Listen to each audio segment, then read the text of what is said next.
Ontem vocês acompanhavam conosco aqui a participação da reportagem do João Barbosa, trazendo as primeiras informações do Plano Verão, anunciado pelo governo do estado em parceria com a EDP. Hoje a gente vai aproveitar para detalhar um pouco mais do que prevê, gente, a chegada dessa nova temporada, que é conhecida como a estação mais quente do ano, mas também com mais intensidade de chuvas, né? Eu já posso adiantar, olha, que o marco é 21 de dezembro, a chegada oficialmente do verão. Aqui no estúdio comigo, eu já tenho o Edson Barbosa, ele é diretor-geral da EDP. Na ponta da linha está conosco o Mauro Bernasconi, ele é meteorologista da Defesa Civil Estadual, e este ano tem uma parceria entre a Defesa e a EDP, exatamente para traçar a melhor estratégia de atendimento ao capixaba durante a chegada dessa alta temporada. Meu bom dia, Edson, seja bem-vindo. Bom dia, Fernanda, bom dia a todos os ouvintes da CBN, um prazer estar aqui. Ei, Mauro, bom dia para você também, hein? Bom dia, Fernanda, bom dia ao Edson, bom dia aos ouvintes. Muito bom ter você novamente. Quem começa me detalhando um pouco mais aí do que vocês anunciaram. O que é um plano verão, Mauro? Começando aí pela Defesa Civil. Bom, a Defesa Civil, ela tem o foco total e foco principal da Defesa Civil é preservar vidas e mitigar o máximo possível os impactos, né, decorrentes de tempo adverso, de tempo extremo para a população. Então, o plano verão, para a gente, ele se trata basicamente numa previsão sazonal, tentar identificar quais são os potenciais riscos do verão, Fernanda. O verão é a estação mais chuvosa, naturalmente, aqui para o estado do Espírito Santo.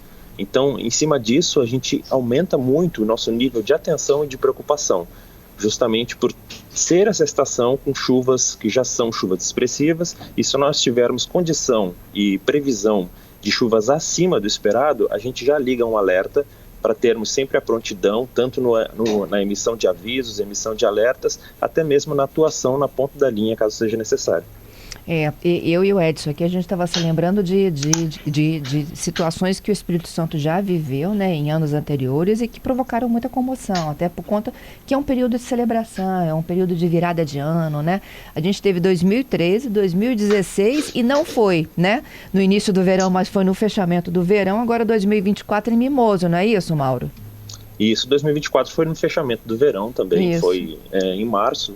E especialmente nessa época do verão, nós temos alguns fatores que propiciam índices que promovem chuvas extremas, promovem precipitações extremas aqui no estado. Então a gente tem uma configuração de muito mais energia, nós recebemos mais calor, né? Então isso funciona como um gatilho para desenvolvimento de nuvens. Ao mesmo tempo nós temos mais umidade tanto do oceano quanto umidade do centro do país, aquela umidade da Amazônia, que ela acaba se deslocando para essa faixa oceânica, e com isso a gente tem é como se fosse uma quantidade assim cavalar de umidade para a formação de tempestades. E também a condição orográfica aqui no estado, ela facilita muito o levantamento para jogar essa umidade para a alta atmosfera. Então, com isso, o desenvolvimento de tempestades ele é muito mais frequente nessa época do ano. Uhum. Então, a gente fica sempre muito, muito atento a todas as condições aqui, que é para conseguir avisar com a máxima antecedência possível a população, para que ela se proteja. O que os modelos meteorológicos já sinalizam? Os modelos sazonais, a gente fez a previsão sazonal. Então, a previsão sazonal a gente englobou dezembro, janeiro e fevereiro. Então, assim, os modelos eles indicam que essa segunda quinzena de novembro, assim como a primeira quinzena de dezembro, ela tende a ter chuvas acima do esperado. Então, é bem importante pensar assim, já são os meses mais chuvosos. Então, se você tem essa condição de normal a levemente acima do esperado, a gente já liga um alerta. Para o decorrer do verão, janeiro e fevereiro são meses naturalmente onde as ocorrências de chuvas elas são abaixo dos meses anteriores, como dezembro e novembro. Mas nesses meses os modelos eles indicam uma condição normal abaixo, normal levemente abaixo. Uhum. Então o pico de chuvas do verão ele deve ocorrer aí nos próximos 30, 40 dias, e depois disso ele vai ter uma redução gradual. Já com a temperatura é diretamente inverso, nós temos as temperaturas mais amenas nesse começo do verão, nessas datas que antecedem o começo do verão, e aí depois nós devemos ter uma tendência de aumento gradual de temperatura, com os picos de temperatura por meados de fevereiro. Ô Mauro, e quando a gente faz esses alertas, eu acho que é importante a população, né, saber que a gente se trabalha com prevenção. Esse aumento a partir da segunda quinzena de novembro até o final de dezembro, esse acumulado aí, ele é consideravelmente preocupante, não é?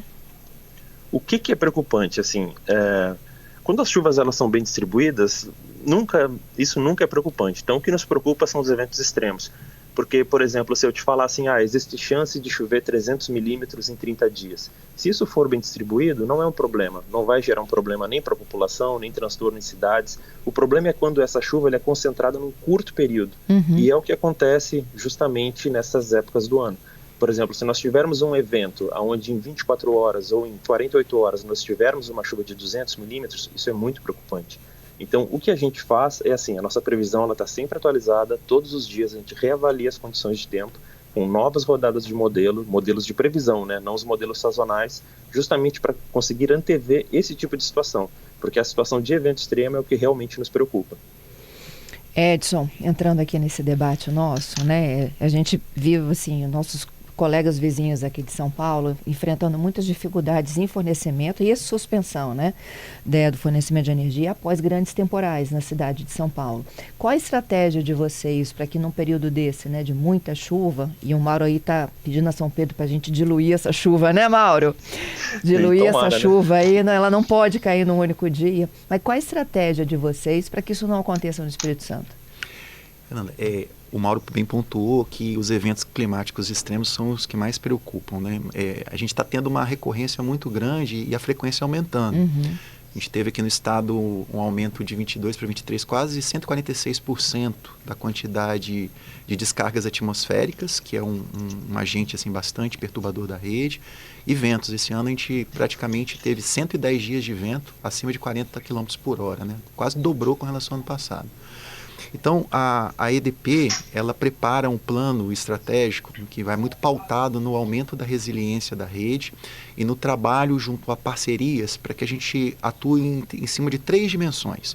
Então, basicamente, a primeira dimensão é a gente evitar que a gente tenha ocorrências na rede. Para isso, a gente trabalha muito forte a manutenção preventiva. Nós já fizemos ao longo do ano 281 mutirões, dá quase um mutirão para cada dia útil do ano, em todo o estado do Espírito Santo, né? Muito focado na característica da região, regiões mais litorâneas, mais serranas, com mais arborização. A árvore, no evento extremo de vento e chuva, ele traz um complicador adicional, principalmente a projeção de galhos e queda de árvores sobre a rede. A gente pode ver isso na mídia, né, em vários estados, você citou bem o estado de São Paulo, mas outros também. E o trabalho em conjunto com as prefeituras, mais os órgãos ambientais, para que a gente faça uma manutenção de poda preventiva, ele é muito importante para o verão. Nós já fizemos 19.800 podas só até o mês de outubro. É um trabalho contínuo e junto com esse trabalho a gente também faz alguns trabalhos de adequação de arborização. Às vezes a árvore ela tem uma proporção, um posicionamento na rede que ela não atua de maneira harmônica e a gente precisa, em parceria com a prefeitura e os órgãos ambientais, às vezes fazer uma substituição. Então, a soma das manutenções e da manutenção da arborização é a parte de evitar que a gente tenha ocorrências, né? Mas pode ser que você tenha ocorrência em função desses eventos. Então, o segundo pilar seria limitar o impacto das ocorrências. Para isso, a empresa vem investindo ao longo dos anos, os últimos 2 anos, cerca de 1,7 bilhões de reais em investimentos que visam melhorar a tecnologia da rede, melhorar a automação, botar novas subestações e equipamentos para que, dado um evento climático severo, a gente consiga rapidamente restabelecer. Sim. Queria citar o caso de Mimoso, por exemplo, né? Em Mimoso, que a gente vivenciou em março de 2024, nós tivemos 75 mil clientes, né, que foram afetados naquele evento e 92% deles foram restabelecidos em menos de 24 horas. 100% dos serviços essenciais, telefonia, água e outros serviços que são importantes para a população no momento desse de severidade, foram restabelecidos em menos de 24 horas. Isso se faz possível através do uso de tecnologia, de automação e também de muita estratégia operacional para que a gente responda rapidamente e limite espaços. Hoje, cerca de 70% dos clientes da EDP possuem algum mecanismo de restabelecimento automático para que dentro desses eventos severos ou numa interrupção de fornecimento, rapidamente o sistema atue e restringe. Como funciona? A rede ela percebe alguma alteração E o primeiro evento dela é isolar ou eliminar o fornecimento de energia do local onde a gente tem um possível risco à população. Então, por exemplo, quando eu tenho a projeção de uma árvore sobre a rede, é arriscado manter aquela rede energizada. Então, os equipamentos automatizados, os religadores de rede, através do sistema de automação, percebem, desligam o menor trecho possível que isole aquele efeito que tem que ser eliminado e restabelecem pelas fontes adicionais, né, pelos outros alimentadores, subestações, a rede, que foram construídas previamente com esse investimento para que os demais clientes possam ser restabelecidos. É como se fosse um sistema de... Ele se autodesliga para não dar curto em tudo. Exato. Entendi. E depois... Grosso modo, né? Exato. E os clientes que podem ser restabelecidos com segurança são automaticamente remanejados. Então o sistema é projetado para que em menos de 3 minutos a gente consiga remanejar maior quantitativo de clientes. 70% dos clientes hoje, nós temos 1.800.000 clientes, estão beneficiados por algum tipo de restabelecimento automático. Além disso, nós temos investido muito na parte de tecnologia das nossas equipes, né? 100% delas são monitoradas, isso é remotamente, né? E a gente consegue trafegar informações, dados, informações importantes para priorização e até mesmo para a roteirização delas. Nós estamos utilizando já ferramentas de inteligência artificial para posicionar as nossas bases num ponto em que elas possam atender com maior agilidade, né, os eventos e eventualmente as ocorrências, e também no dia a dia ou durante as ocorrências mais severas, para que a gente consiga roteirizar, ou seja, priorizar a sequência de atendimentos para que os clientes essenciais, as cargas prioritárias e os maiores blocos... Hospital, serviços de segurança pública, pessoas que estão cadastradas com algum equipamento, né, que precisam da dependência elétrica para suporte à vida, todos esses são priorizados para que as equipes atendam mais rapidamente. E por fim, a gente atender rápido, ou seja, se eu fiz atuações para reduzir falhas, limitei o impacto, agora aquilo que foi impactado, o exemplo da árvore que você bem citou, né, rapidamente tem que ser restabelecido, né? Isso se faz através do posicionamento das bases de maneira estratégica, incremento dos canais e equipes, né, de atendimento, e também na parte de tecnologia para que a gente consiga reparar mais rapidamente a rede, né, usando soluções que são tecnicamente mais adequadas para um restabelecimento mais rápido e seguro. Entendido. Mauro, e a estratégia de vocês aí para também ter esse socorro de pronto? A nossa estratégia, assim, ela é muito semelhante à estratégia da EDP, mas a gente trabalha muito mais com aquela atuação direta, né, no local do evento extremo, né? Então a Defesa Civil, ela passou por um simulado. Ela teve um simulado onde ela simulou o desastre em 5 municípios do sul, pegou bem aquela região, o simulado muito pautado e baseado em cima do que foi Mimoso. Então, é muito importante para a gente ter o aprendizado, sabe, do que foi o desastre passado, corrigir o que teve de errado e simplesmente implementar para que isso não aconteça de novo, para que o trabalho seja sempre melhorado. Então, esse simulado ele foi de grande valia, ele trouxe diversos... benefícios, né, aqui para a operação como um todo, tanto de defesa civil mesmo, assim como para a operação de meteorológica. O outro ponto que a gente tem aqui, que está sendo implementado, é assim, essa parceria da Defesa Civil com o CIMEPAR, que é o Centro de Sistema de Meteorologia do Estado do Paraná, que trouxe 7 meteorologistas aqui para dentro. Então, hoje em dia, nós temos um trabalho 24 horas por dia de monitoramento. A gente monitora o tempo, a previsão do tempo de forma contínua. Nós estamos sempre fazendo monitoramento. Inclusive, a população ela tem como receber os nossos alertas em tempo real. Ela basta enviar o CEP para o número 40199, um SMS, né, para o número 40199 com o seu CEP, que você recebe os alertas em tempo real. Então, a nossa equipe ela vem atuando.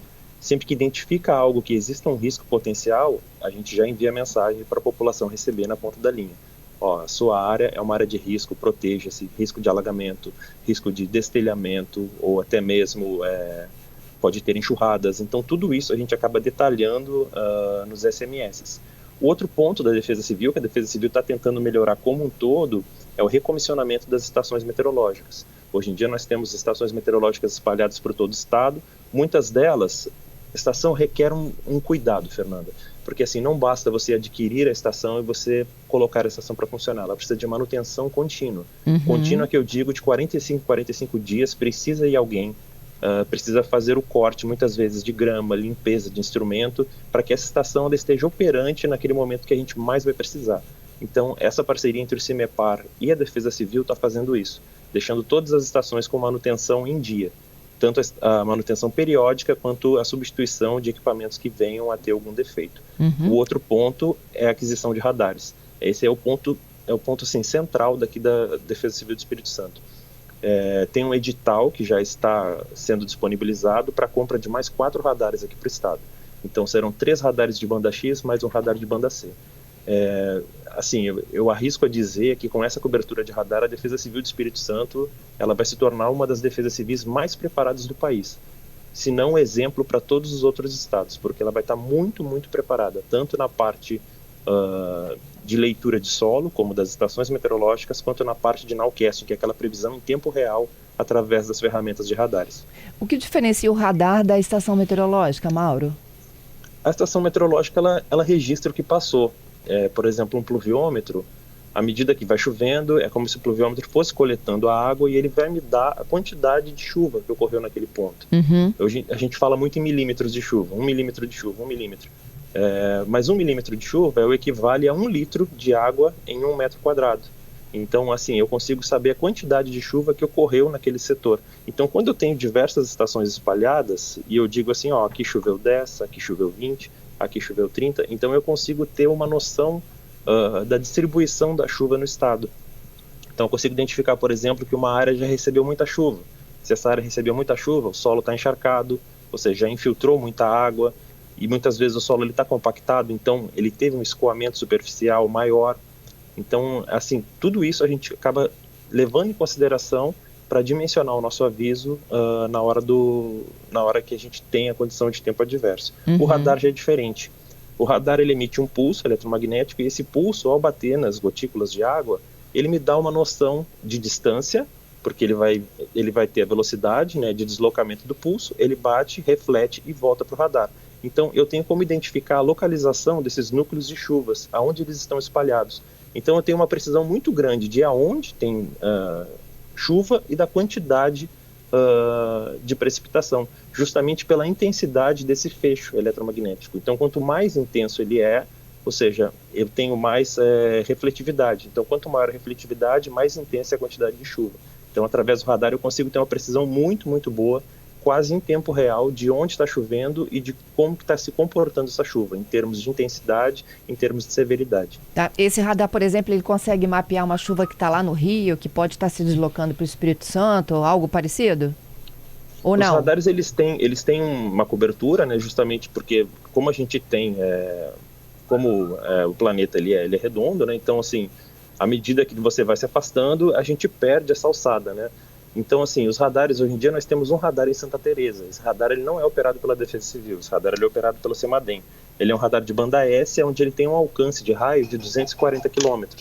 Então, até 240 km eu consigo visualizar, sendo que na borda desse 240 eu só vou conseguir visualizar nuvens extremamente altas, justamente por conta da curvatura da Terra, né? Então, eu consigo pegar aquelas nuvens muito altas. Há alguns dias atrás, nós tivemos uma chuva bem intensa no município de Muniz Freire. Foi bem intensa. A Defesa Civil ela anteveio essa chuva, a gente tinha a previsão, a gente conseguiu mandar um alerta a tempo, apesar da adesão, né, do nosso SMS não ser uma adesão muito grande, a gente conseguiu enviar esse alerta e a gente identificou essa precipitação pelos radares do Rio. Então, ou seja, a gente conseguiu utilizar o radar de outro estado para identificar uma condição de tempo adverso no Espírito Santo. Entendido. Então, essa tua pergunta ela é bem coerente e sim, é possível utilizar radares de outros estados justamente para identificar as periferias. E como é que vocês conversam, gente? EDP, Defesa?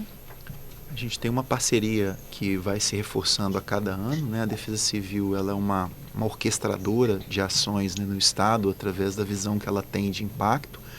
E a EDP ela apoia durante o processo coordenado, né, pela Defesa Civil as ações de restabelecimento. Então, no caso de Mimoso, por exemplo, a importância da EDP é garantir, né, a isolação e a parte segura da cidade e depois restabelecer serviços essenciais para que a Defesa Civil possa comunicar com as suas equipes e prover serviços, né, para a população, orientação, resgate e assim por diante.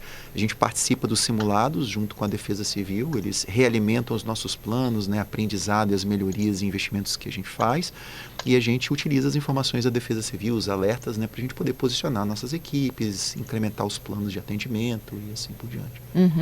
Tem um ouvinte aqui me perguntando daquele radar de Aracruz, ele está operando, Mauro? Não, né? Não, o radar de Aracruz, infelizmente, não está operando. Ele é um radar muito, muito bom, uma tecnologia muito boa, mas esse radar, como ele ficou inoperante, eu acho que durante 6 anos, então eu acredito que hoje em dia colocar ele para operar novamente talvez seja mais caro do que adquirir um novo. Isso. Então, e onde vocês vão instalar esses novos? Vitória? O estudo de viabilidade, não é Vitória, não. Ele já foi feito, eu não vou saber te precisar a localização, mas ele já foi feito esse estudo. São 3 radares no sul e tem um radar no centro do Espírito Santo. E eles vão captar todo o estado? Vai captar todo o estado. Caiu uma gota de água, você já sabe o tamanho dessa chuva? Exatamente, isso mesmo. Meu Deus, hein? Adorei isso. A gente precisa disso, né, Edson? Tecnologia, né? Com certeza a tecnologia tem sido um aliado muito importante na previsão e também na resposta e adaptação, né, à condição climática extrema. É isso. Mauro? Tudo certo aí? Tudo certo. Então, vou finalizando, então, agradecendo a gentileza de vocês dois, tá? Conversando conosco, com os nossos ouvintes. São ouvintes me perguntando aqui sobre ligações clandestinas. Como é que impactam nessa segurança de vocês? A EDP ela tem um trabalho muito forte junto com a comunidade de acolha, né, dessas denúncias de ligações clandestinas e um trabalho também de retirada. Em alguns casos a gente atua com tecnologia, utilizando blindagem de rede e outras técnicas para a gente conseguir tornar a rede mais imune às ligações que elas podem provocar algum desgaste no cabo, às vezes partir o cabo e deixar até a própria comunidade sem energia ou numa condição insegura. Então a gente faz um processo de educação, né, explicando a questão do risco, através de campanhas. Inclusive, a gente está fazendo uma campanha agora, não sobre ligação clandestina, mas sobre reforma e o perigo, né, de você fazer pinturas e reforma próximo à rede, preparando também para o período do verão, né, e pipas e outras questões que a gente sabe. E sobre as ligações clandestinas, uma vez que a gente identifica, a gente faz uma atuação no local, conscientização junto à comunidade e usa tecnologia para que a rede ela se torne mais imune a esse tipo de ação. Né? Entendido. Edson Barbosa, diretor-geral da EDP, um dos nossos convidados aqui desta manhã. Obrigada, viu, Edson? Eu queria agradecer a CBN, todos os ouvintes. Né? O verão é um período de desafios, mas a EDP está preparada para poder responder, garantir uma qualidade de fornecimento e agilidade, restabelecimento, as nossas equipes atuarem de forma eficaz e segura. E a gente espera cuidar bem dos clientes que confiam na gente ao longo de todo o ano, provendo um verão de qualidade, mas também de bastante alegria e bastante segurança. É isso. E o Mauro Bernasconi, meteorologista da Defesa Civil Estadual, parceiro nosso aqui também, né, Mauro? Sim, sempre junto com vocês. Aí precisando também pode contar com a gente, porque esse tipo de divulgação e também esse tipo de entrevista é muito bom, porque esclarece, deixa curiosidades também muito claras para o nosso ouvinte, que é o nosso público-alvo. São as pessoas que a gente realmente trabalha 24 horas por dia para proteger. É isso. Bom trabalho para vocês, viu? Bom dia. Bom dia. Muito obrigado.